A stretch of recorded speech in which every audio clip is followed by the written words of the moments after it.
Tidak semua orang bisa tulus untuk mengabdikan diri dalam melayani penderita orang dengan gangguan jiwa atau ODGJ. Ialah Vera Manajang, ketua sekaligus pendiri Panti Rehabilitasi Disabilitas Mental Yayasan Gerakan Asi Abadi Indonesia atau GERASA. Ia perempuan yang mengalami gangguan jiwa tidak mendapatkan kekerasan.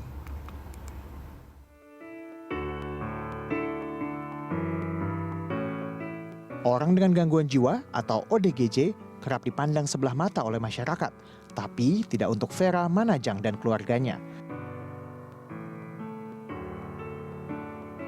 Sejak tahun 2011, Vera bersama suaminya Luka Sagotra mendirikan Yayasan Gerakan Asi Abadi Indonesia atau GERASA untuk mengurus perempuan yang mengalami gangguan jiwa.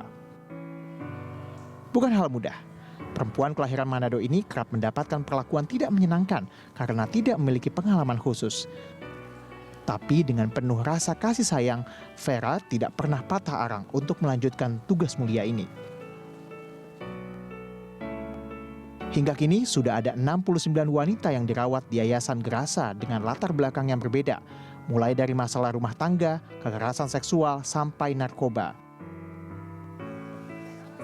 Di dalam yayasan ini, para ODGJ diberikan berbagai terapi dan kegiatan bermanfaat agar mereka bisa pulih dan hidup mandiri. Kemudian berharap mereka bisa kembali berbaur dengan masyarakat luas. Rino Fajar Setiawan, Bekasi, Jawa Barat.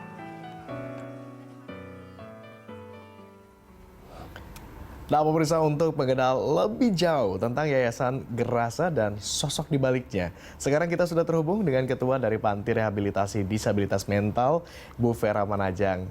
Selamat pagi, Bu Vera. Selamat pagi, Mas Agung. Bu Vera, sehat ya, Bu Vera? Bu Vera, ceritain dong bagaimana awal mulanya kemudian Bu Vera ini membangun yayasan. Mas Agung, pasien ODGJ yang terlantar, hidup berkeliaran di jalan, bisa kita jumpai bukan hanya di kota besar, tapi juga di desa. Dan bisa dikatakan ini merupakan suatu pemandangan yang umum. Nah, suatu hari saya ingat ya, di bulan Maret tahun 2011, nah suami saya melihat ada wanita ODGJ yang duduk di depan toko, diperlakukan tidak layak. Nah, mungkin karena kondisinya bagi mereka sangat mengganggu. Nah, pada saat suami saya menyaksikan itu, tiba-tiba muncul di dalam hatinya satu pernyataan bahwa lakukan sesuatu buat mereka, karena mereka berharga dan mulia.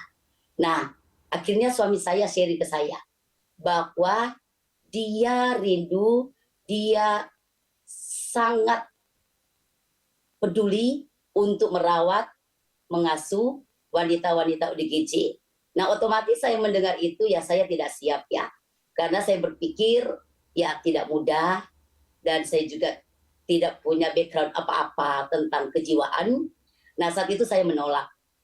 Tapi di sini suami saya begitu sabar, dia memberikan pengertian bahwa tidak ada seorang pun yang terlahir ke dunia punya keinginan suatu saat kelak dia akan hidup terlantar di jalan. Nah, inilah wanita-wanita yang mengalami suatu keberadaan yang tidak beruntung. Nah, saat itu di hati saya memang agak berat, tapi saya akhirnya berdoa, simple sekali. Saya katakan kalau memang ini panggilan untuk keluarga kami mengasuh dan merawat, mengasihi wanita-wanita ODGJ, biarlah kami keluarga sepakat termasuk kedua anak saya. Karena bagi saya kalau keluarga inti bersatu, pasti pekerjaan ini bisa dilakukan, pelayanan ini bisa dilakukan. Nah, akhirnya saya sharing kepada kedua anak saya bahwa ayah ibu mereka mau mengurus wanita-wanita ODGJ. Nah, di luar dugaan saya, Mas Agung, ternyata kedua anak saya setuju. Nah, akhirnya bulan Oktober tahun 2011, kami keluarga berniat mengambil keputusan untuk merawat wanita-wanita ODGJ, khususnya yang terlantar hidup berkeliaran di jalan. Jadi intinya ini suatu panggilan hati bahwa mereka itu berharga, mereka itu mulia. Baik, tekad kuat Bu Vera tampaknya berbuah manis karena konsisten dari 2011 sampai sekarang 2022 begitu ya, tetap terjaga. Inisiasinya dari suami Bu Vera, tapi kenapa ini hanya wanita yang mendapatkan perawatan di Yayasan Gerasa ini? Betul, mengapa bukan laki-laki ya Iya, Mas padahal Agung? inisiasinya Karena tadi kalau dari suami Bu laki-laki, Vera. iya betul. Karena kalau laki-laki pasti itu bagian suami saya yang akan urus. Nah, alasannya wanita itu sangat rentan dengan tindak kejahatan. Maaf, meskipun mengalami gangguan jiwa, mereka bisa mengalami kekerasan seksual. Kita bisa melihat di jalan ada juga wanita yang mengalami gangguan jiwa dan akhirnya mereka hamil. Dan kedua, alasannya adalah wanita itu sangat rentan dengan sakit penyakit.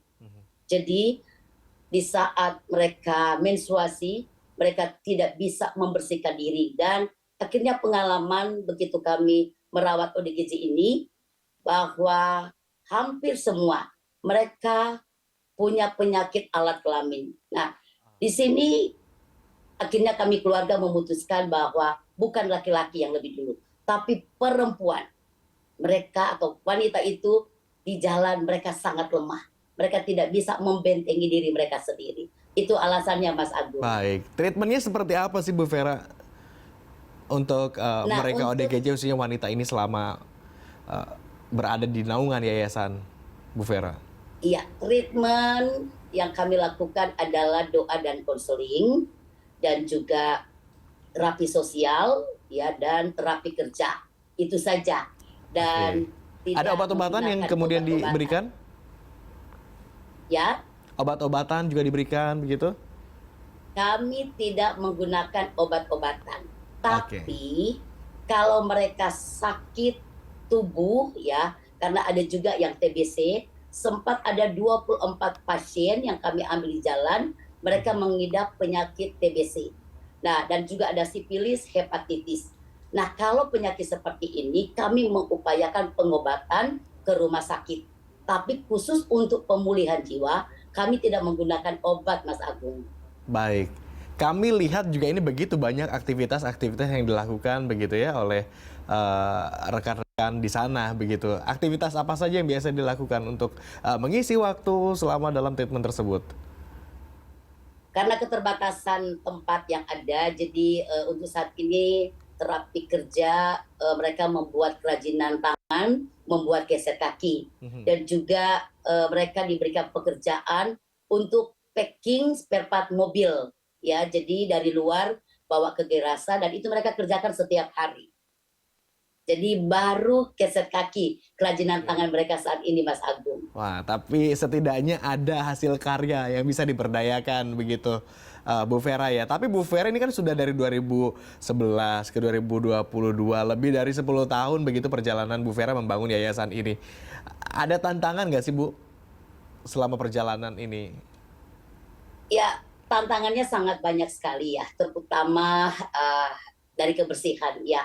Karena pasien ODGJ yang terlantar, mereka tidak bisa mengurus diri mereka sendiri. Maaf, mereka buang air besar sembarangan, di mana mereka berdiri, mereka buang air besar, dan mereka bisa taruh di kepala mereka, di rambut, mereka mainkan itu kotorannya, mereka tempel di muka mereka, ya. Bahkan ada pasien yang sampai makan tinjanya sendiri, dan itu satu tantangan berat buat saya dan keluarga untuk memberikan pengertian dan sampai kami harus mengeluarkan kotoran dari mulutnya. Waduh, itu satu tantangan yang berat.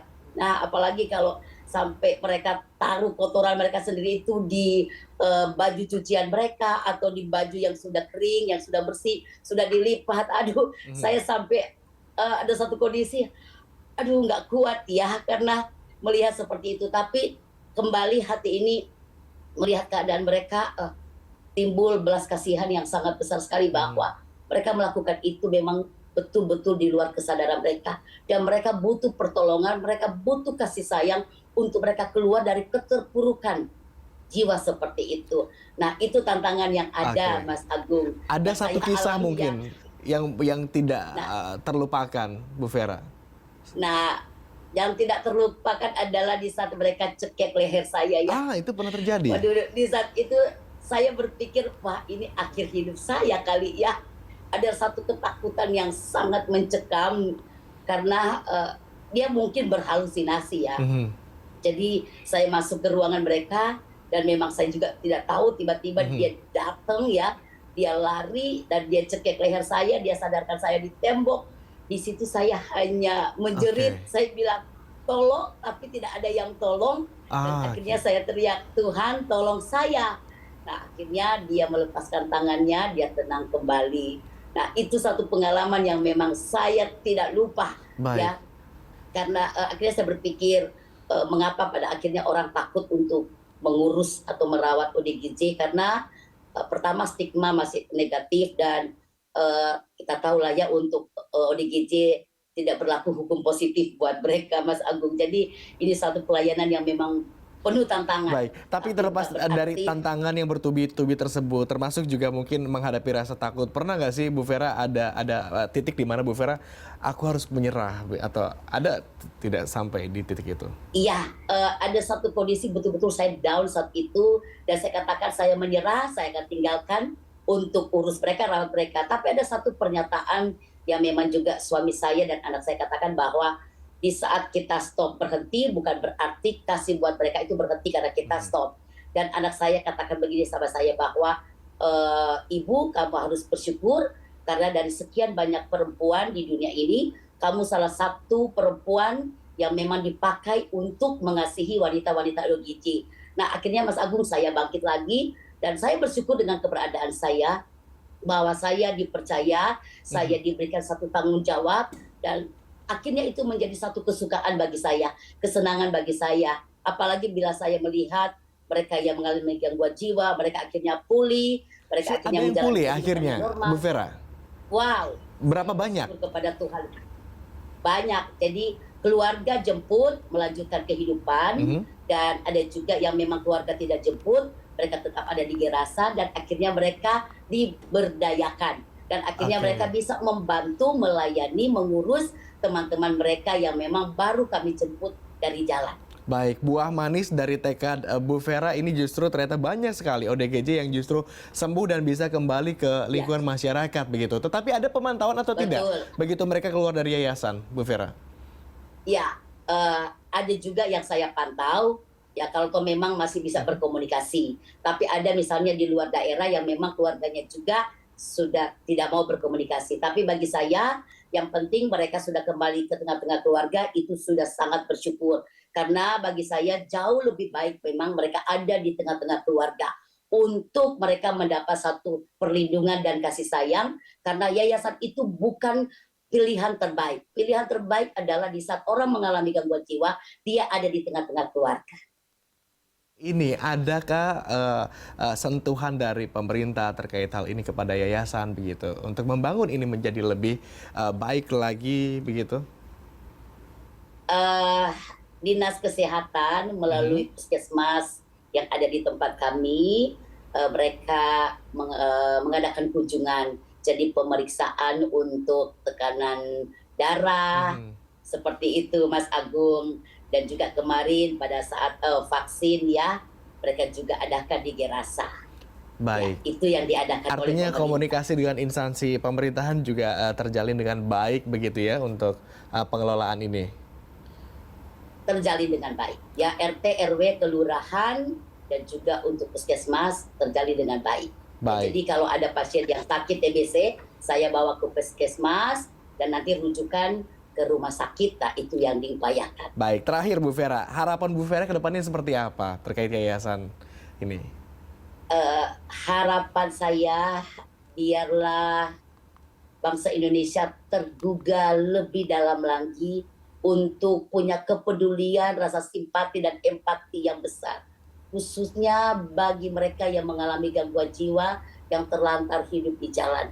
Karena kita melihat satu pemandangan yang tidak layak untuk seorang manusia itu ada di jalan, apalagi mereka mengalami gangguan jiwa. Jadi biarlah rakyat Indonesia boleh terpanggil hatinya, boleh punya hati yang penuh kasih untuk bisa menjangkau mereka. Dan harapan saya juga dirasa boleh diperluas lebih lagi karena kerinduan kami dengan keberadaan Gerasa Biarlah Indonesia Bebas ODGJ yang terlantar. Makanya saat ini kami sedang bangun tempat yang lebih besar lagi untuk menampung ODGJ yang terlantar. Luar biasa Seperti itu, Mas sekali. Agung. Bu Vera, terima kasih atas waktu Anda, Bu Vera. Mudah-mudahan kisah ini juga bisa menjadi inspirasi untuk khalayak di luar sana, wanita-wanita di luar sana untuk bisa berbuat lebih baik lagi, berkontribusi kepada seluruh lapisan masyarakat di tanah air. Terima kasih atas waktunya, Bu Vera. Selamat pagi, Bu Vera. Terima kasih.